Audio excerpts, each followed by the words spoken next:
खबरों के सिलसिले को आगे बढ़ाते हुए खबर शामिल करते हैं गुजरात से। हकीम मोहम्मद अरशद की रिपोर्ट के मुताबिक डीपीओ गुजरात सैयद असद मुजफ्फर की सिक्योरिटी इंतजाम के हवाले से अहम मीटिंग में सर्कल अफसरान, DSP traffic, SHOs, incharge branches की शिरकत।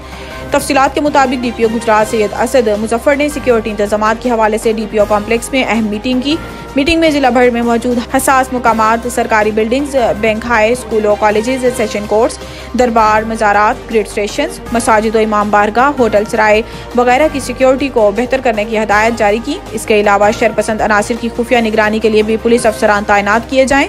डीपीओ गुजरात ने तमाम अफसरान को हदायत दी है कि जुम्मतुल मुबारक पर फुल प्रूफ सिक्योरिटी इंतजाम मुहैया किए जाएँ, असला की नुमाइश करने वालों के खिलाफ सख्त एक्शन लिया जाए। इन्होंने मजीद कहा है कि गश्तो नाकाबंदी पॉइंट का मौसर बनाया जाए और तमाम अफसरान सिक्योरिटी इंतजाम की खुद निगरानी को यकीनी बनाएं। डीपीओ गुजरात सैयद असद मुजफ्फर ने इस मौका पर शहरियों से अपने पैगाम में कहा है कि वो शरपसंद और कानून शिकन अनासिर के मुतालिक फौरन पुलिस को बजरिया 15 इतला दें।